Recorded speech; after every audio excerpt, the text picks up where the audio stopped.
Alhamdulillahirabbil alamin wassalatu wassalamu ala asyrafil anbiya'i wal mursalin wa ala alihi wa ashabihi ajmain. Kita masuk dalam pasal ke-7 pembahasan buku Hilyah Thalibul Ilmi di halaman 101.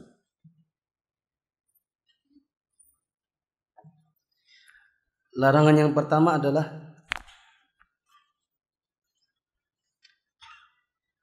hulmul yaqظah. Artinya mimpi tapi tidak tidur. Kalau dalam bahasa kita mimpi di siang bolong. Jangan bermimpi di siang bolong. Misalnya engkau mengaku memiliki ilmu tentang sesuatu yang sebenarnya belum kau miliki. Atau mengaku menguasai sesuatu sebenarnya engkau belum menguasainya. Jika kau lakukan, hal itu akan menjadi tirai tebal yang menghalangimu dari ilmu. Perhatikan jemaah. Penulisnya mengatakan kepada kita ini sebagai penuntut ilmu dilarang mimpi di siang bolong. Yaitu mimpi akan sesuatu yang kita tahu kita belum sampai di situ. Penulisnya memberikan contoh. Ngaku-ngaku menguasai ilmu atau memiliki suatu ilmu yang sebenarnya kita belum kuasai. Seorang penuntut ilmu harus menghindari hal ini. Dia harus sadar akan dirinya bahwa dirinya belum tahu apa yang akan dia sebutkan.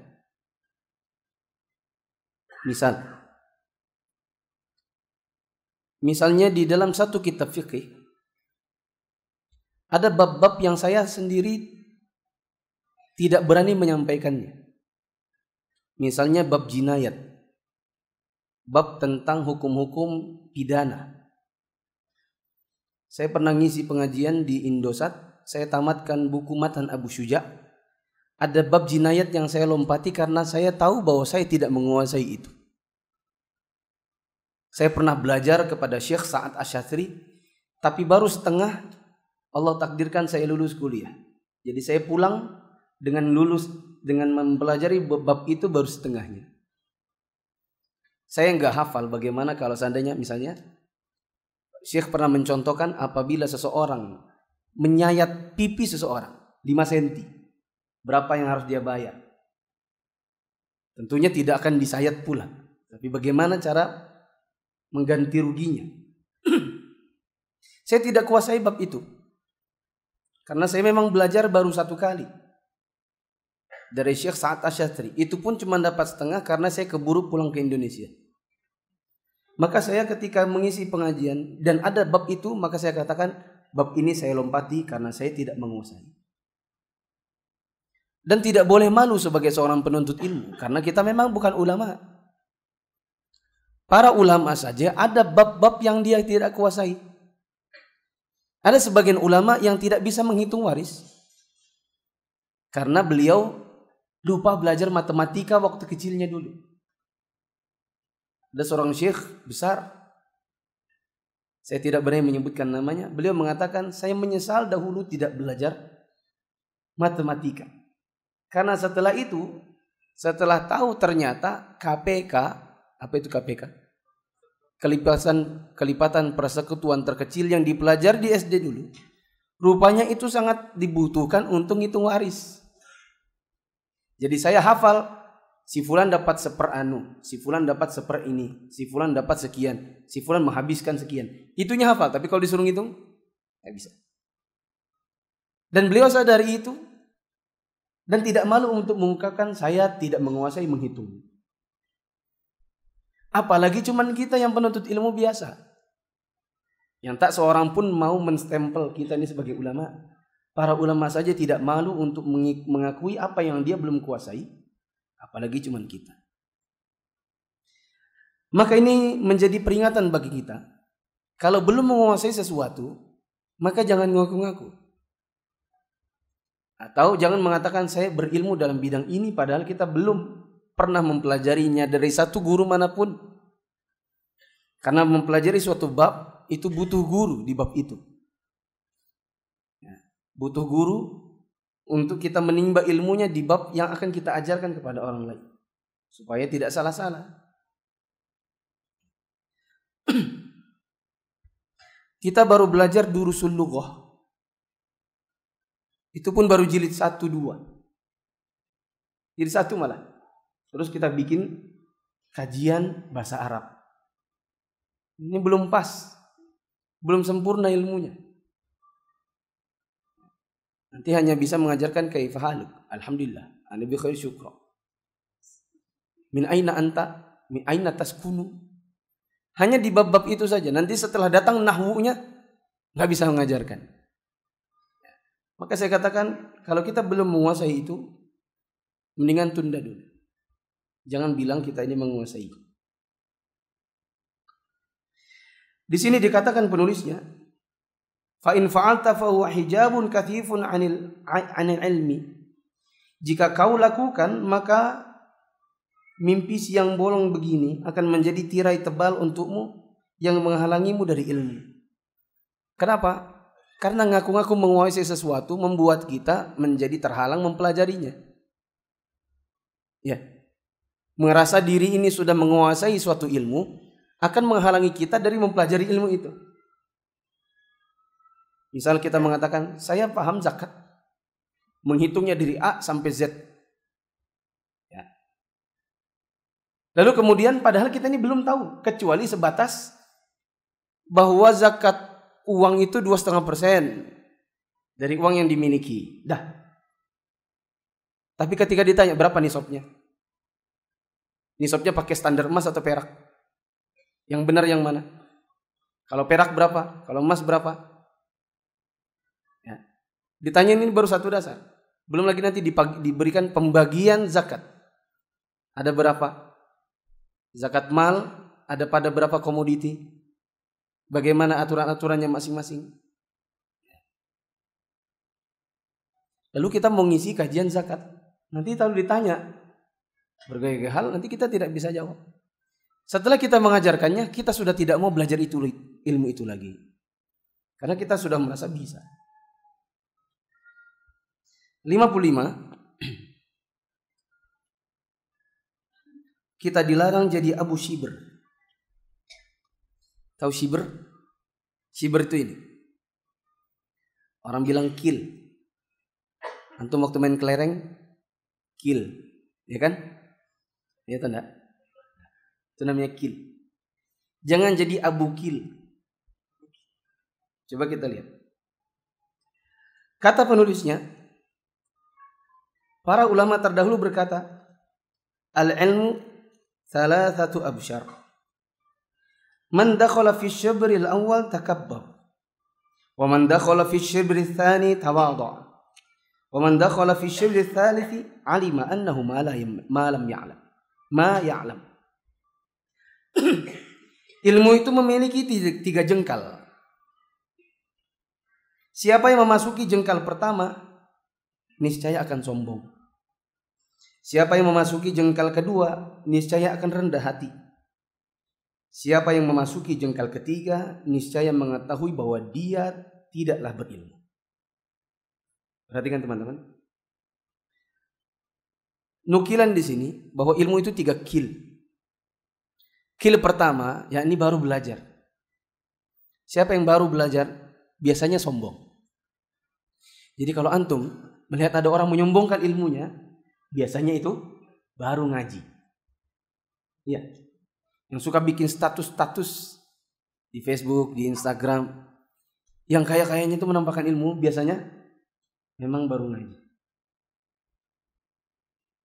Bahkan saya katakan, kalau ada ikhwan ngaji, isi status Facebooknya dan Instagramnya itu cuman sindir-menyindir dengan orang. Itu doang. Isinya sindir-menyindir, nyinyir-menyinyir satu sama yang lain. Biasanya itu baru ngaji. Karena ketahuan sekali isi dari status itu kan mencerminkan isi kepala. Ya atau tidak? Kalau isi kepalanya ilmu, keluarannya ilmu. Bila isi kepalanya ini debat, isi statusnya melulu debat. Mungkin ada yang ilmu tapi didominasi oleh perdebatan. Bila isi kepalanya itu sindir-menyindir, Nanti isi statusnya melulu isinya sindir menyindir. Mungkin ada ilmu tapi sedikit, tidak didominasi ketimbang sindir menyindirnya. Nah, orang yang biasanya baru belajar biasanya sombong. Apa yang dia tahu mau dia keluarkan semua kepada orang. Ibarat dia baru turun gunung, baru dapat ilmu dari guru-gurunya, maka dia turun gunung cari musuh. Mau dia keluarkan semua ilmunya. Ya. Tendangan anu, pukulan anu, ya. Mau dia cari musuhnya untuk mempraktekkanlah apa yang sudah dia tahu. Kalau sudah memasuki jengkal yang kedua, malah terbalik. Dia tambah ilmu tapi rendah hati. Makanya kalau ibarat pendekar itu setelah turun gunung, yang ada dia menyimpan ilmunya. Nanti kalau diganggu, dia sabar. Setelah lama-lama diganggu baru keluar ilmunya, gitu ya. Ya atau enggak? Jagoan-jagoan kan gitu. Dia tidak terpancing untuk mengeluarkan ilmunya. Begitu juga orang yang baru ngaji. Biasanya di kantor. Dia nggak mau terlalu kelihatan bahwa dia tuh banyak ilmu.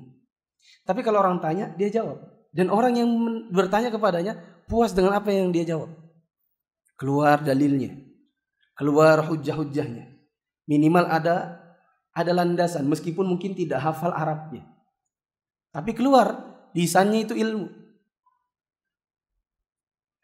Ketika ditanya, ketika ada diskusi berlingkaran atau beberapa teman, dia tidak terlalu ingin mengeluarkan ilmunya.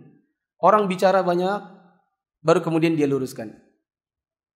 Oh begitu. Kalau sebatas yang saya tahu, Rasulullah SAW mengatakan anu dan anu. Nah, ini saya dengar dari misalnya Ustadz Anu. Beliau mengatakan begini dan begitu dengan dalilnya anu dan anu. Belakangan. Bukan dia yang tampil paling depan. Setiap ada pertanyaan dia terus yang mau jawab. Ini contoh apa? Orang yang memasuki jengkal yang kedua yang setelah dia tahu banyak ilmu maka dia justru rendah hati. Di jengkal ketiga, artinya semakin banyak lagi belajar, barulah nanti dia akan tahu bahwa sebenarnya selama ini ilmunya itu belum seberapa. Saya katakan tadi dia berilmu tapi rendah hati. Dan dia sadar sekali bahwa ilmu yang dia keluarkan sifatnya masih misalnya dalil-dalil berbahasa Indonesia. Dia belum bisa keluarkan Arab-Arabnya karena belum banyak yang dihafal. Kalaupun dia keluarkan sebatas hafalan. Adapun kalau disuruh i'rab nahwunya belum bisa. Dia sadar sekali, makanya dia rendah hati. Semakin lagi banyak belajar dia akan semakin tahu bahwasanya sebenarnya kantong ilmunya belum banyak. Banyak ilmu yang ternyata belum dia dikuasai. Maka di sini kita dilarang untuk menjadi orang yang Abu Shibr, yaitu baru pada jengkal pertama. Dan saya katakan teman-teman, perhatikan. Setiap yang ngaji dan masih muda mesti ada di jengkal pertama ini. Saya pun sama. Dulu waktu saya baru ngaji, sudah mulai tahu anu. Ada mulai teman bertanya, oh gini. Lama-lama banyak ditanya, kok kurang ya? Ngaji lagi, baru kemudian sadar. Ternyata banyak sekali yang saya belum tahu. Tapi saya kira saya ini sudah banyak tahu. Ya. Saya ingat kali, saya pernah dinasehati. Ini cerita untuk antum ambil pelajaran. Saya dulu di kampus Islam, labelnya Islam. Ada satu dosen itu perempuan, tidak pakai jilbab. Padahal semua mahasiswa wajib berjilbab. Dosennya enggak. Dan satu kampus, satu fakultas. Ya. Maka saya bilang sama ikhwan yang lebih dahulu daripada saya belajar. Dia senior. Saya bilang, Mas, aku mau bikin tulisan tentang kewajiban berjilbab. Aku mau kultum setelah zuhur di kampus, di musola fakultas. Siapa tahu ibunya dengar. Apa kata Mas itu? Kau luruskan dulu niatmu. Kalau cuman kamu hanya ingin tampil di sebuah mimbar kemudian ingin menceramai, padahal yang kamu tuju cuma satu orang, maka lebih bagus kamu menulis kepada dirinya berupa surat yang isinya dalil daripada kau bikin ceramah kau sampaikan ke orang, yang membutuhkan cuma satu orang. Dan khawatirnya itu cuma kesombongan untuk mengeluarkan ilmu. Saya pikir lagi betul. Itu hanya ingin mengeluarkan ilmu yang sudah ditahu. Dan saya katakan ini rata-rata yang belajar dalam usia muda rata-rata begitu. Mungkin antum punya pengalaman yang beda-beda, tapi intinya sama. Yaitu adanya rasa sombong di dalam diri manakala tambah lama tambah berilmu. Di kantor, di kampus, di rumah. Di rumah pun kadang-kadang kita bisa sombong. Ya. Ada akhwat yang berkata, dia sudah cerai sama suaminya. Akhwat itu bilang, dulu suami saya ini Ustaz, waktu awal-awal belajar sama antum, dia kalau pulang ke rumah tidak bisa menyampaikan ilmu dengan rendah hati. Kami selalu dibuatnya kayak orang-orang bodoh. Kadang-kadang orang tua dibilang begini, Bapak nggak tahu kan? Nggak tahu kan? Makanya. Ya. Apa enak di hati orang tua kayak gitu? Begini loh Pak, ya hukumnya tuh makanya gini nih, makanya. Bapak nggak tahu kan? Kata-kata nggak tahu kan? Itu kayaknya merendahkan, ya atau enggak? Di hati itu kan rasanya gitu. Nah, mungkin kita punya pengalaman yang beda-beda, tapi intinya nanti muaranya sama. Siapa dari kita yang baru belajar biasanya sombong? Maka untuk mengatasi kesombongan ini lebih banyak belajar lagi. Maka kajian antum jangan cuma 1, 2.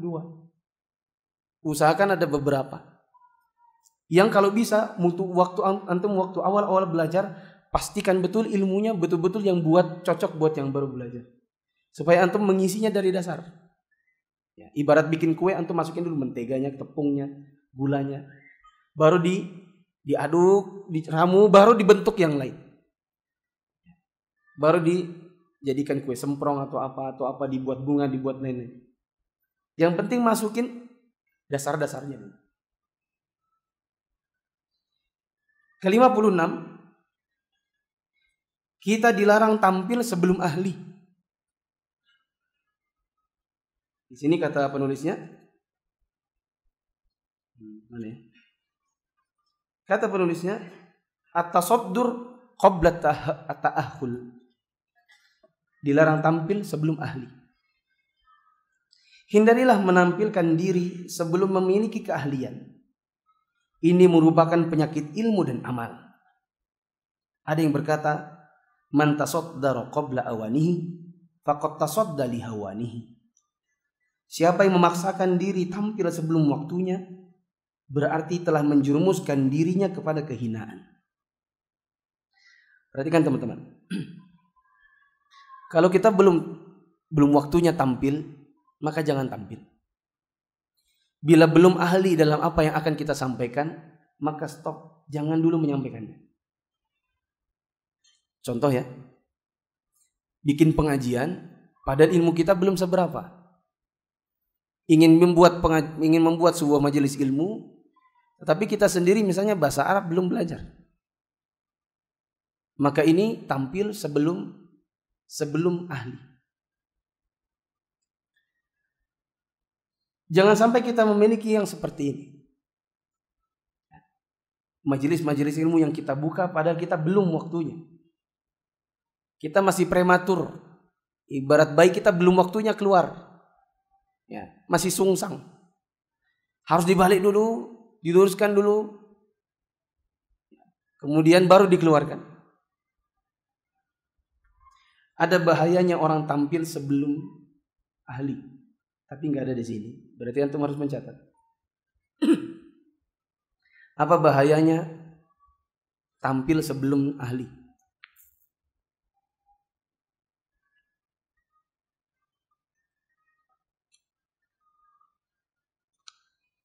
Misalnya ingin jadi penceramah gitu ya. Ingin penceramah tapi belum ahli. Atau ingin mengisi khutbah Jumat tapi antum belum ahli di bidangnya. Kecuali yang saya pernah sebutkan di beberapa minggu yang lalu, antum tinggal di sebuah tempat yang di sana tak ada sama sekali orangnya ahli. Dan ada masjid. Seperti misalnya saya sebutkan di Samboja. Antum mau cari ahli ilmu yang ngerti sunnah misalnya, kalaupun ada minim. Sementara ada beberapa masjid yang butuh. Antum sudah belajar. Bolehkah Ustaz? Saya ini belum banyak yang saya pelajari, tapi saya disuruh untuk khutbah Jumat. Saya pernah bilang, boleh bila memang sangat dibutuhkan, dengan syarat antum betul-betul kuasai materinya. Jangan tampil tanpa membuat teks, tanpa membuat pointer-pointer yang bisa membuat antum terpandu di dalam menyampaikan khutbah. Kalau perlu teks khutbahnya antum setor dulu kepada seorang ustaz. Benar nggak isinya? Bila iya baru antum membacakannya. Ada beberapa bahaya tampil sebelum ahli. Tampil sebelum waktunya. Pertama, merasa diri berilmu. Merasa diri kita ini sudah berilmu.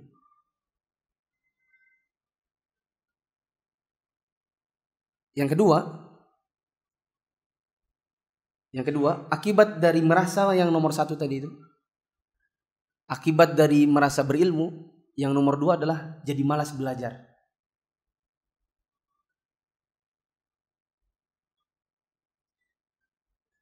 Akibat nomor 1 dan 2 muncul bahaya yang ketiga, yaitu bicara tanpa ilmu.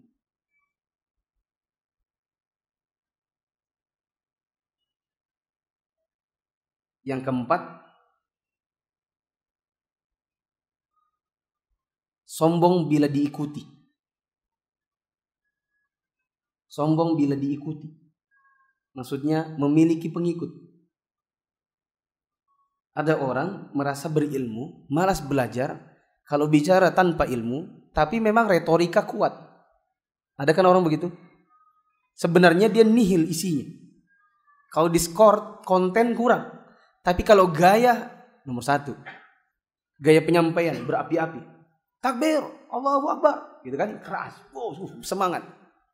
Orang yang di hadapannya panas juga. Pemerintah itu solim, gitu. Orang panas juga, ikut panas ini.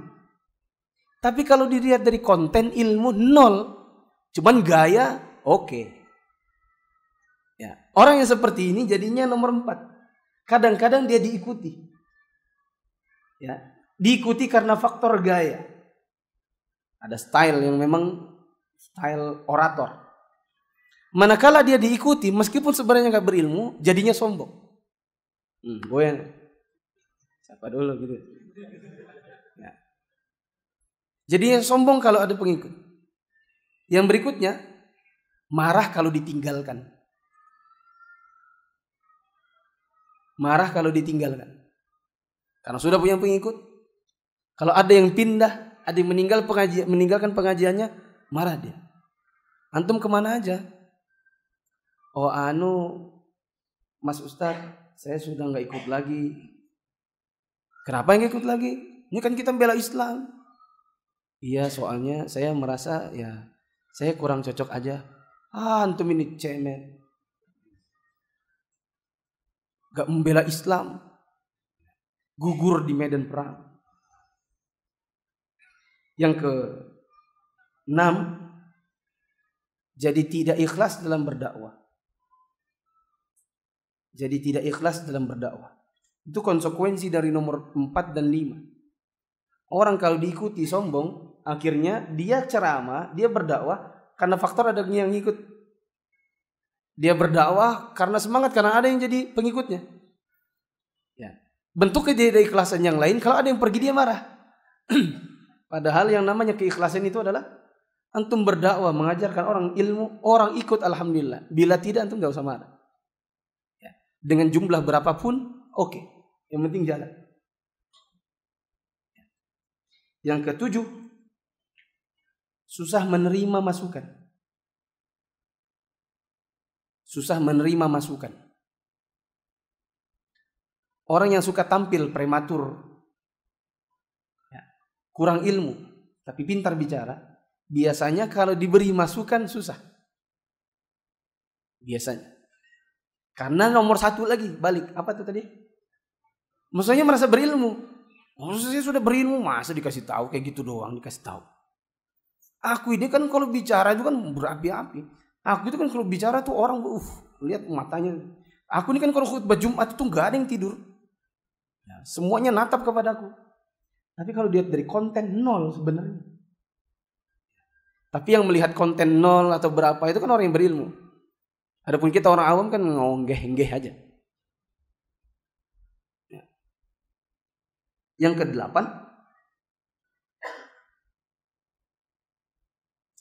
bila tersingkap kejahilannya,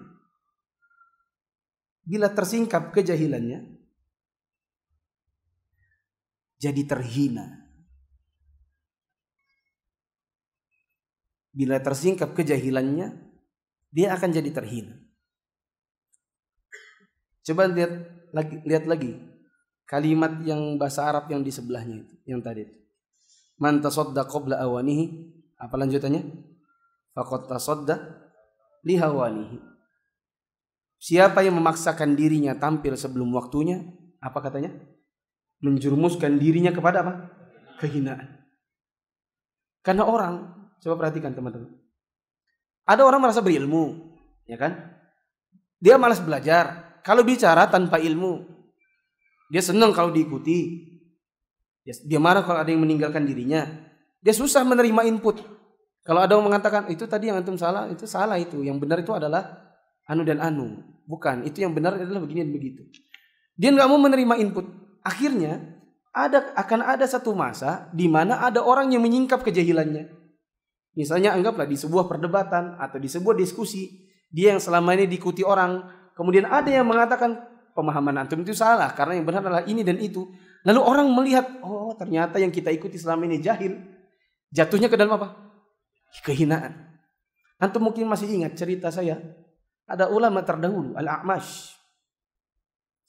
Dia suatu hari masuk ke dalam masjid dan di dalam masjid itu ada pengajian. Yang ngisi adalah seorang laki-laki yang mengatakan ada hadis berbunyi dari fulan, dari sahabat anu, dari Rasulullah SAW, beliau bersabda. Dari fulan, dari sahabat anu, Rasulullah SAW bersabda. Al-A'mash memperhatikan pengajian itu. Setelah itu dia minggir ke samping masjid. Apa yang dilakukannya? Cabut bulu ketek. Masih ingat itu ceritanya? Apa katanya laki-laki yang ngajar ini? Hei fulan, nggak tahu diri, kurang ajar. Ini ada majelis ilmu, kamu ke situ malah cabut bulu ketek. Apa kata dia? Yang kulakukan ini sunnah, yang kau lakukan dusta, dosa. Kenapa? Cabut bulu ketiak sunnah, ya kan? Karena dia termasuk sunnah fitrah. Ya, cabut bulu ketiak itu sunnah. Sedangkan kau tadi mengatakan hadis dari anu. Kau tahu yang kau sebut siapa? Si anu. Kau tahu siapa? Siapa? Aku. Sejak kapan aku menyampaikan riwayat kepadamu? Kau dusta. Aku melakukan sunnah. Mendingan cabut bulu ketek. Ya kan? Dapat pahala.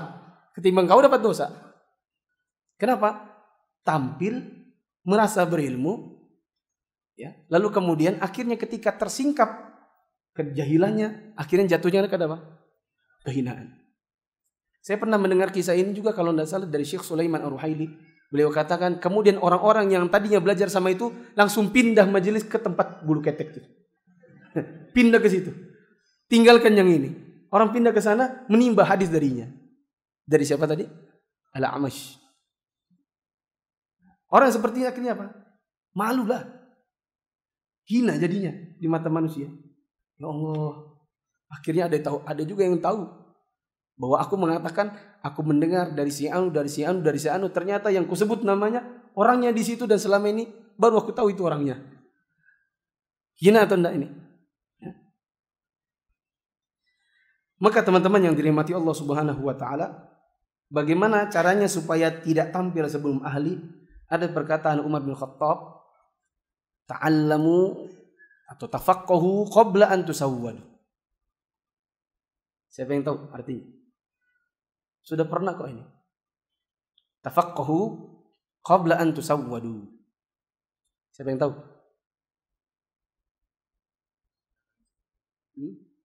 Ya, betul. Ini pintar nih. Ini TK. Tafaqqahu qabla an tusawwadu. Belajarlah betul-betul sebelum kau jadi pemimpin. Masih ingat? Kenapa kita disuruh belajar sebelum jadi pemimpin? Karena kalau sudah jadi pemimpin malu belajar. Kalau sudah jadi pemimpin, nggak ada waktu buat belajar. Karena urusan kita ketika memimpin jadi banyak. Tanggung jawab bukan hanya pada diri kita, tapi kepada orang lain juga. Kalau sudah jadi pemimpin, jadi wali kota, nggak sempat lagi mau belajar di BIEK. Ya, gimana mau belajar bahasa Inggris? Urusan umat, urusan masyarakat lebih banyak daripada ketimbang untuk menimba ilmu grammar lagi. Ya. Kalaupun iya, malu. Ya. Masa wali kota belajar di BIEK, ikut kelas sama anak-anak SMA? Malulah. Wallahu a'lam bishawab. Saya ringkas. Jangan mimpi di siang bolong.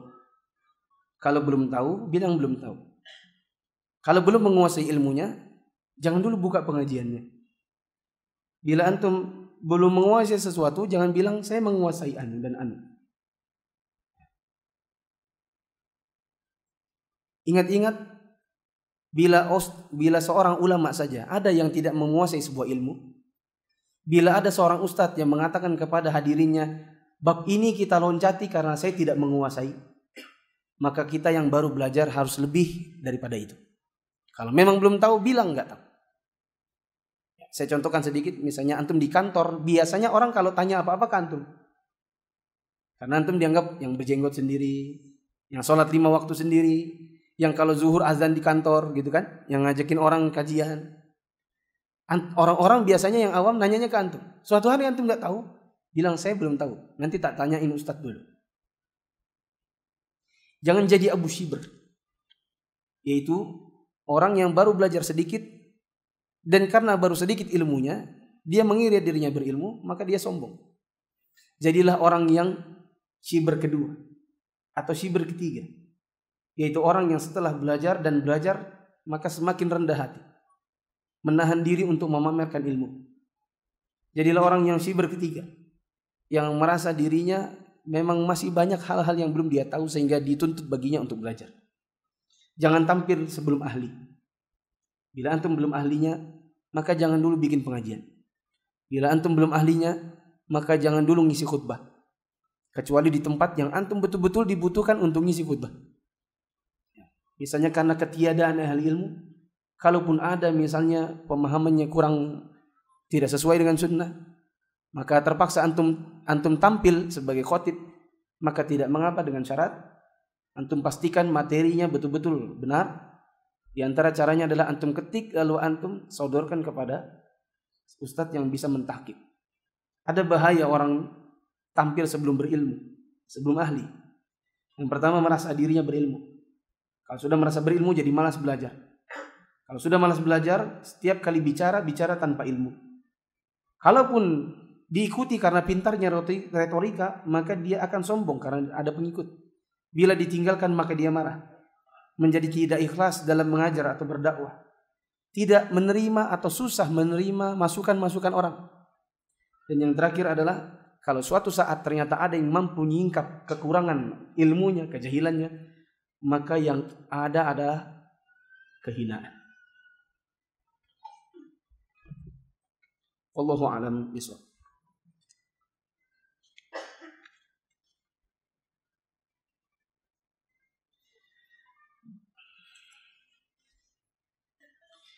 Bagaimana hukumnya ada jamaah dalam sholatnya, semua bacaannya kedengaran sesama makmum, sangat mengganggu kekhusyuan.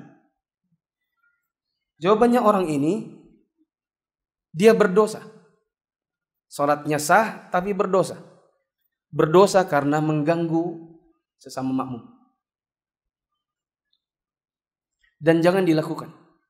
Bila kita hendak membaca, bacalah dengan volume yang didengar telinga sendiri. Sebatas yang kita dengar dengan telinga sendiri. Manakala imamnya membaca keras, antum mendengarkan. Bagaimana cara mengingatkan orang seperti ini atau menegurnya? Ada beberapa kasus. Kalau yang demikian adalah teman antum tahu, maka tinggal tegur saja. Ya akhi, sebenarnya antum kalau bicara, kalau dalam sholat itu suaranya keras betul. Coba aja antum tanya si fulan. Siapa tahu jawabannya sama. Kalau bagi saya antum suaranya terlalu keras. Kalau seandainya orang yang lebih tua, Bagaimana? Kan biasanya yang gitu kan kai-kai. Ya tuh enggak? Alhamdulillah. Ar-Rahman. Amin. Gitu kan? Dia-dianya sholat sendiri. Ya, padahal dia makmum. Maka orang yang seperti ini menegurnya memang harus pelan-pelan. Itu pun kalau berani. Ya. Karena biasanya kai-kai kalau ditegur, biasanya tambah marah. Ya tuh enggak? Paling banter akhirnya kita enggak bisa negur dan kita cuma, oh kainya di sebelah sini, aku tak situ aja. Gitu kan? Pindah ke tempat yang lain. Tapi bila bisa, misalnya kai itu, kai antum sendiri. Kakek antum maksudnya. Nah antum bilang, kai. Bisakah kita kalau sholat itu pelan-pelan sedikit suaranya? Soalnya orang terganggu kai. Kamu ini. Loh betul, coba aja tanya. Tanya bapak, tanya anu. Kalau perlu sekongkol dulu sama bapak. Nanti kalau kai tanya bilang iya. Ya kan pak? Iya kai. Ada kondisi yang lain yang keras seperti itu, dia punya WhatsApp. Nah, antum kirimin pesan. Misalnya kai-kai itu gaul, dia punya WhatsApp. Nah, antum kirimi pesan. Assalamualaikum kai. Saya kalau di sholat sebelah kai mesti terganggu karena suaranya terlalu keras. Mohon dipelankan. Gak usah sebut nama. Takutnya dia kenal antum, ketemu antum dipukul.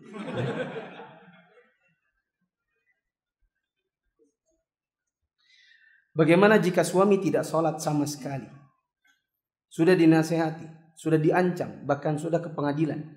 Tapi hakim memutuskan tidak bisa berpisah. Tolong sarannya Ustaz. Saran saya balik lagi ke pengadilan. Gugat cerai sekali lagi. Bilang Pak Hakim, suami saya ini tidak berubah dari keputusan Anda yang pertama. Dan saya berkeyakinan orang yang tidak sholat sama sekali, atau kalaupun ada sholat, jumlahnya minoritas ketimbang tak sholatnya, maka saya berkeyakinan orang ini keluar dari Islam. Dalilnya, sebutkan dalilnya. Siapa tahu Pak Hakimnya juga gak tahu dalilnya. Bilang, al-ahdu bainana wa baina syirki wal kufri tarkus as-salah. Faman tarakaha faqad kafar. Saya berkeyakinan Pak Hakim, Rasulullah SAW bersabda, yang menjadi pembeda perjanjian antara kita dengan orang musyrik dan orang kafir adalah sholat. Rasul bilang, siapa yang meninggalkannya maka dia kafir. Suami saya ini enggak sholat. Dan Pak Hakim tahu bahwa orang yang tidak sholat, kalau dia kafir, maka muslimah berhubungan badan dengan orang kafir. Apa statusnya? Zina. Saya mohon dilepaskan. Kecuali kalau laki-laki ini bertobat. Kalau enggak tobat, maka saya katakan gugat cerai lagi. Kalau tidak, tobat. Ada seorang ustadz di Balikpapan. Beliau pernah didatangi sama seorang suami yang istrinya gugat cerai. Gara-gara istrinya mendengar kalimat yang sama persis dengan yang saya bilang. Suaminya datang melabrak di saat pengajian. Ustadz, Anda bilang saya kafir. Hah? Kapan Pak? Istri saya bilang saya ini kafir karena Ustadz bilang saya kafir. Loh, ada apa? Panggil istrinya, panggil istri. Itu Ustadz, kan Ustadz bilang orang yang tidak sholat sama sekali maka dia kafir. Nah, mumpung orangnya datang langsung diceramai. Oh betul, itu saya katakan. Karena yang saya katakan itu adalah nukilan dari Nabi. Nabi bersabda bla bla bla. Mari diceramain tuh laki-laki dan sekarang alhamdulillah ngaji juga dia. Nah, cuman saya nggak tahu yang mana orangnya. Nah, karena Ustadz itu cerita cuman begitu toh. Apa yang harus dilakukan jika kita masbuk tertinggal 1 rakaat? Imam duduknya tahiyat akhir, yaitu di lantai, maksudnya mungkin. Kita duduknya bagaimana? Ikut di lantai atau di kaki? Jawabannya adalah boleh di lantai, boleh di kaki. Boleh tawarruk, boleh iftirash. Tapi saya pribadi lebih pilih pendapat yang mengatakan iftirash. Yaitu imam di sholat zuhur, asar, maghrib, isya, dia sholatnya di tahiyat akhir dan dia duduk di lantai, yaitu tawarruk. Saya yang baru datang, masbuk, maka saya duduknya duduk iftirash di atas kaki. Apa dalilnya? Sudah saya tuliskan di website saya. Antum tinggal cari muflisafitra.com. Antum googling saja muflisafitra.com. Ketik imam duduk di lantai makmum masbuk duduk di mana. Saya jabarkan panjang lebar. Intinya boleh dua-duanya, dan yang lebih bagus, yang lebih afdal adalah di kaki. Menurut salah satu ustadz, sholat memakai sutroh itu berlebihan. Karena kata beliau tidak ada contohnya dari Rasul. Nah, ini salah kaprah ya. Yang benar justru sutroh itu dari Nabi. Nabi SAW mengatakan la tusallu illa ila sutroh. Ya. Janganlah sholat kalian kecuali kalian menghadap sutroh. Janganlah kalian sholat kecuali di hadapan kalian ada sutroh, pembatas. Rasulullah SAW pernah mengambil pelana kudanya. Beliau letakkan di depan tempat sholat, dijadikannya sutroh. Nabi pernah menggunakan tombaknya. Tombaknya dia tancapkan, dijadikannya sutroh. Pembatas antara dia dengan si benda ini supaya tidak ada yang melintasi beliau. Ini justru dari Nabi. Adapun soal bendanya bisa bervariasi. Bisa jadi dinding, bisa jadi tiang, bisa jadi ada orang di depan kita jadikan dia sutroh. Dan itu semua tidak masalah. Tertinggal nanti satu permasalahan, bagaimana kalau sutrohnya sengaja dibuat bentuknya kayu, seperti yang ada di sini. Ya, mungkin itu juga yang dimaksudkan oleh penulis. Ya, mungkin salah tulis atau bagaimana, saya tidak paham. Ustaz, apa hukumnya seseorang membuat atau di takmir masjid dibuat sutroh kayu, memang dibentuk supaya jadi sutroh? Maka jawabannya ada khilaf di antara para ulama. Di antara para ulama di zaman ini ada yang mengatakan itu dilarang. Alasannya tasyabbuh dengan orang-orang yang menyembah berhala. Itu alasannya. Karena di zaman Nabi SAW, Nabi hanya menggunakan sutroh apa yang ada. Sutroh pelana kuda, sutroh tombak, itu apa yang ada dijadikan. Bukan sengaja dibentuk untuk dijadikan sutroh. Ini alasan pendapat pertama. Pendapat yang kedua mengatakan boleh saja membuat papan kayu untuk dijadikan sutroh. Alasannya al-wasailu la ahkamul maqasid. Media hukumnya seperti tujuan. Tujuan Anda membuat kayu itu apa? Buat sutra, Ustaz. Sutra hukumnya apa? Sunnah. Berarti medianya itu pembuatan kayunya sunnah juga. Hukum media seperti hukum tujuan. Coba bilang, hukum media seperti hukum tujuan.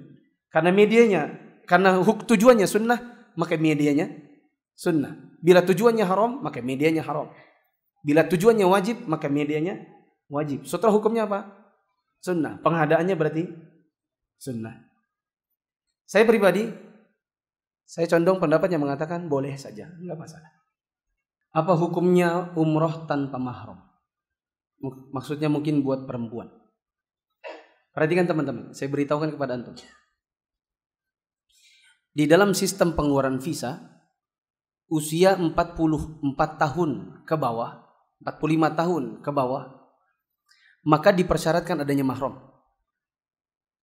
Bila ternyata perempuan ini memang tidak punya mahram, padahal usianya belum 45, dia berangkat tanpa mahram, maka dipastikan ketika mengklik nama-namanya itu, kan harus ada satu travel ini kan satu rombongan. Misalnya 50 orang. Sebutlah namanya Tina. Tina berangkat sendiri tanpa mahram.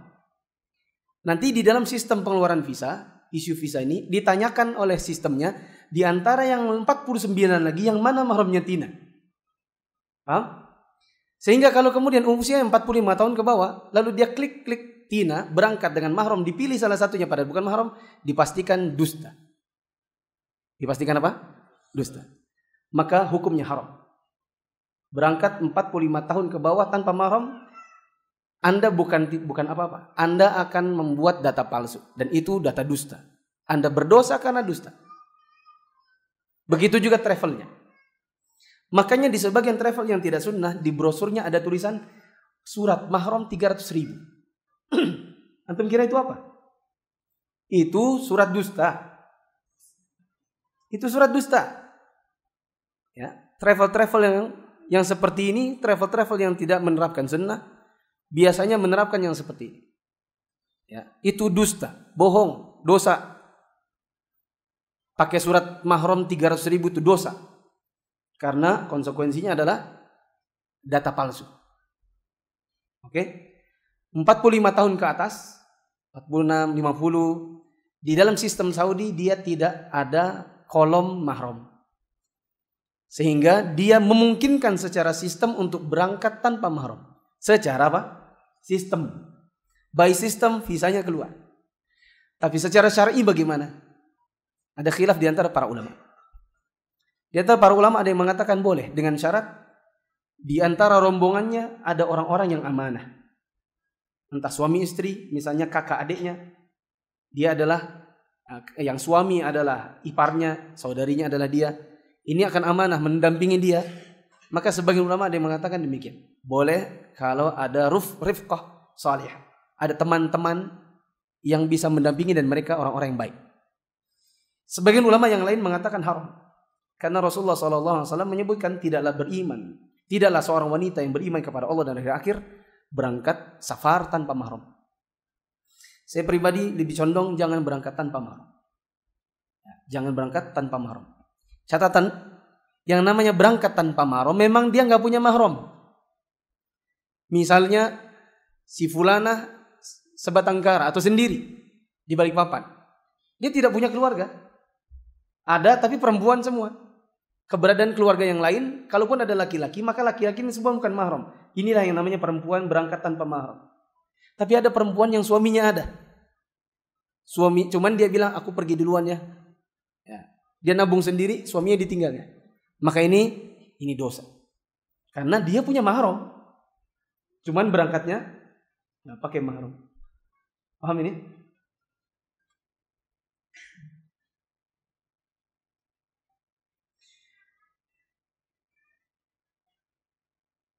Saya sudah mencari tahu di website sunnah tentang cara zikir setelah sholat. Bla bla bla bla. Perasaan saya tiap datang kajian ustadz dari para jamaah dan ustadz sendiri pun jangka waktu setelah sholat wajib zikir lalu ke sholat sunnahnya cepat sekali. Apakah ustadz-ustadz dan murid-muridnya itu tidak berdoa dan memohon dulu setelah sholat? Nah, tanya sama yang mereka yang cepat itu. Nah, wallahu alam. Jadi setelah selesai sholat maka zikir setelahnya sunnah. Dan yang namanya zikir ada paket-paketnya yang tidak harus antum penuhi semua. Misal antum dalam keadaan terburu-buru cuma sempat astagfirullah, astagfirullah, astagfirullah. Allahumma tasalam wa kasalam tabarakta ya dzal jalali ikram. Kemudian subhanallah 33, alhamdulillah 33, Allahu akbar 33, terus la ilaha illallah wahdahu la syarikalah, setelah itu langsung pergi. Maka ini tidak mengapa. Yang penting ada zikir. Ada juga yang membacanya agak lama dengan tambahan-tambahan yang lain. Dan itu semua sifatnya bebas. Artinya paket ini tidak harus semua. Sebagaimana zikir pagi, zikir petang, kan ada paketannya. Maksudnya pilihan-pilihan zikir.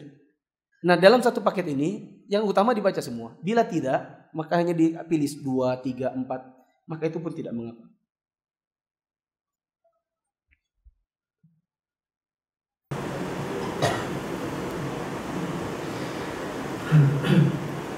Ini ada pertanyaan. Sebenarnya pertanyaan seperti ini bagusnya tanya langsung. Nelpon. Ustadz, keluarga kakak saya sedang bermasalah, sedang proses cerai dengan suaminya. Mereka gadaikan rumahnya. Kakak saya mengaku menyesal telah menggadaikan rumah. Kakak saya lagi stres. Kepikiran suaminya tidak bertanggung jawab bayar cicilan, sehingga dia berencana menggunakan uang rumah itu sebagai modal usaha. Dan saya yang diminta menjalankan. Apakah halal? Halal. Tapi sebaiknya lunasi saja. Kembalikan uang yang sudah didapatkan dari tempat menggadaikan itu, supaya tidak ada riba. Untuk lebih jelas silakan menelpon saya. Nomornya 0811